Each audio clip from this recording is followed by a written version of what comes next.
Muy buenas tardes, colegas, diputadas, diputados. La colega Sonia Brito, presidenta de la comisión, nos ha hecho una explicación del contenido del proyecto de ley. Sin embargo, siempre mi tarea es hacer una explicación menos jurídica y un poco más didáctica para que podamos hacer el tratamiento ya en detalle. ¿De qué estamos hablando? Miren, ustedes saben que los números, las estadísticas, los registros siempre son sensibles en nuestro país. Por eso yo me he tomado la tarea de cruzar información tanto del Ministerio de Justicia en el estudio que han hecho sobre la situación en los centros de acogida. Ese es un estudio que hicieron en el 2014. Yo he sacado datos desde el 2009, 2012, el del Ministerio de Justicia, pero también de un informe de la Defensoría del Pueblo, que es el más actualizado, con una muestra que ha hecho en 70 centros de acogida. Entonces tenemos como fuente dos documentos oficiales, el del Ministerio de Justicia con fecha 2014 y el de la Defensoría del Pueblo al 2017. ¿Qué nos están diciendo estos datos? Para que primero veamos la dramática situación de la que estamos hablando.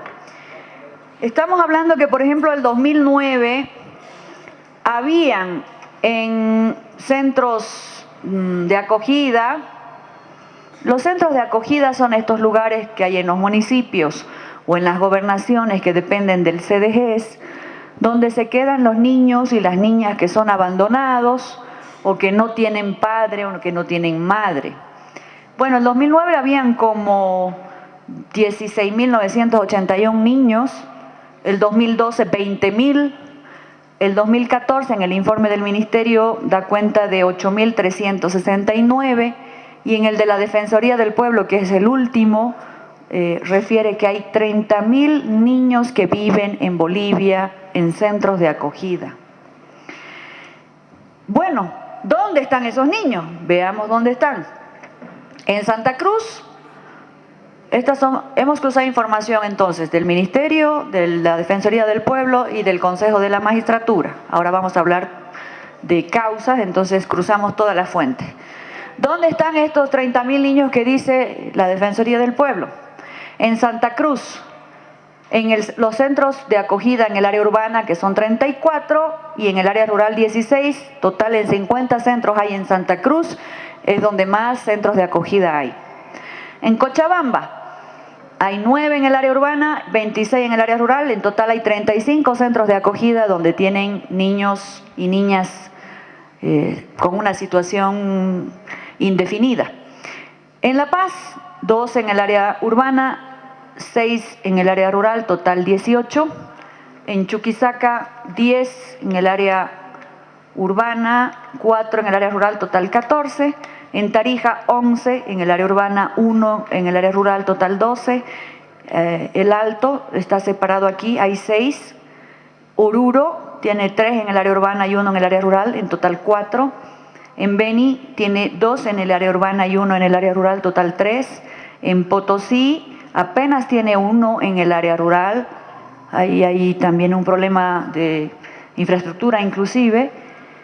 En Pando hay 1 en el área urbana. Y bueno, en total, ya decía la presidenta de la comisión, hay 147 centros de acogida que dependen de las gobernaciones, dependen de los CDGs, y 32 en el área rural o dependiente de los municipios. Entonces estamos hablando de que hay un promedio muy alto de chicos que están en estos centros de acogida. ¿Y qué es lo que está pasando y lo que intenta arreglar esta ley? Esos chicos, como están ahí, en algunos casos no se sabe ni su nombre. No se sabe quiénes son. 30.000 chicos en Bolivia que están en centros de acogida y no se sabe qué se llaman ni quiénes son sus familias. Este proyecto de ley lo que intenta en primera instancia es acomodarlo de la filiación, porque por ahí empieza todo el trámite de adopción. Si no tiene nombre el chico o la niña, no existe, no tiene certificado de nacimiento, no tiene carné, aunque sea con el nombre genérico, es imposible pues entonces que podamos trabajar en acomodar solamente la adopción. Y también tengo datos con todo esto que hemos cruzado Y si digamos hay un promedio de 10.000 chicos en centros de acogida, algunos años nos dicen que son 8, otros nos dicen que son 30.000, yo digamos saco un promedio de 10.000 chicos que están en los centros de acogida, pero para afiliación, es decir, para hacerle quién es ese niño o esa niña, su certificado de nacimiento o su carnet, apenas hay 179 causas resueltas de 237 que han entrado. Eso quiere decir que si yo calculo de un promedio de 10.000 niños que no tienen identidad en esos centros de acogida, por lo tanto no existen, ¿me entienden la complejidad del tema del que estamos hablando? No tienen carnet, no tienen certificado de nacimiento, no se sabe quiénes son sus padres. Físicamente están ahí, pero jurídicamente no existen. Por eso tenemos que resolver primero eso. Estamos hablando que hay 9.821 chicos que no se sabe quiénes son, no tienen nombre y apellido, no tienen padres, no tienen nada. Tenemos que resolver entonces en el proyecto de ley, con un procedimiento muy expedito, la afiliación. El proyecto de ley clarito modifica el Código Niño-Niña. Dice, si un chico está en un centro de acogida durante 30 días, ese es un acogimiento todavía circunstancial, para que vamos hablando ya en los términos que vamos a usar en el debate. Si un chico es abandonado o aparece en un centro de acogida, en ese centro de acogida solamente puede estar 30 días con acogimiento circunstancial.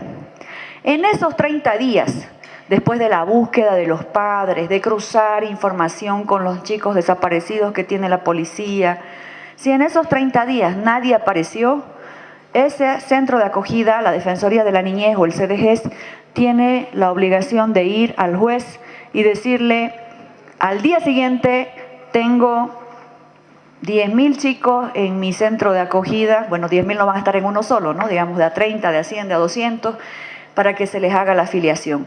Y rápidamente, luego de un cortito tiempo, sin mucho trámite, ese juez instruye al CERESI que se le haga el certificado de nacimiento con un nombre convencional. Entonces, ahí recién esos chicos que están en los centros de acogida van a ser personas porque van a tener documentos. Yo lo pongo al revés el ejercicio. Tanta ineptitud, incapacidad e indolencia ha habido en quienes manejan esos centros de acogida, que pueden tener a nivel nacional, según la Defensoría del Pueblo, 30.000 niños sin identidad y sin que les haya preocupado en lo más mínimo de ir a hacer el trámite, porque no es que no exista en el Código Niño actual, sí existe, no tiene plazo, y eso corregimos ahora, pero sí existe, siempre existió. Entonces tenemos 30.000 niños que dependen de las decisiones que tomemos hoy como asambleístas para que puedan tener nombre y apellido y por lo tanto existan jurídicamente. Lo mismo pasa con la extinción de autoridad paterna y materna. Ahorita no tienen nombre y apellido, vamos a resolver que tengan. Pero cuando ya tienen nombre y apellido, igual hay que ver si tienen padres o no tienen padres, padre y madre, ¿no es cierto? Si está un chico 45 días en un centro de acogida o una niña y se ha buscado a los padres y no aparece el padre, no aparece la madre, no aparece la familia, no aparece nadie, ¿sería justo que se queden en el centro de acogida para siempre? Por supuesto que no. Hemos hecho y diseñado un procedimiento especial para la extinción de la autoridad materna y paterna. Hay un procedimiento muy claro. En algunos casos, rapidito en una sola audiencia, en un solo acto, con una resolución, se extingue la paternidad, y en otros casos hay un pequeño procedimiento más litigioso para darle oportunidad de que los padres aparezcan. Pero ahí se quita la extinción a esos padres y por lo tanto ahí recién esos chicos son libres para entrar en adopción, porque ya tienen nombre y apellido, porque ya se ha dicho que no tienen padre y recién entonces pasan a la lista de los posibles adoptantes. Ahí en la extinción de autoridad paterna y materna al 2017, datos del Consejo de la Magistratura, entraron 820 solicitudes y resolvieron 398.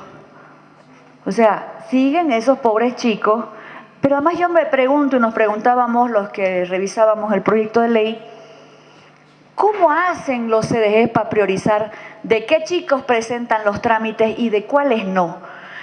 Entonces, ahí hay un problema serio. Lo que hace este proyecto de ley para garantizarle sus derechos, no olvidemos que es la propia Constitución la que en el artículo 60 establece que es deber del Estado, la sociedad y la familia garantizar la prioridad del interés superior de la niña, niño, adolescente. Es el único derecho que es superior por encima de los demás, todos los demás son iguales. Nos preguntamos, ¿cómo hacen los CDG para decir estas carpetas mando para afiliación y estas no? Estas mando para extinción de autoridad paterna y estas no. Hay una vulneración muy grande a los derechos fundamentales de niños, niñas, adolescentes y por eso cambia todo el trámite que se hace de adopción, que hoy es administrativo y se hace ante los CDGs. Ahora el CDG solamente hace las tareas técnicas, los informes biopsicosociales, tanto de los chicos como de las familias, y todo el trámite pasa a ser jurisdiccional, dependiente del juez de la niñez y adolescencia y de su equipo multidisciplinario. De eso estamos hablando, de arreglar esos tres problemas: filiación, extinción de autoridad materna o paterna y facilitar la adopción.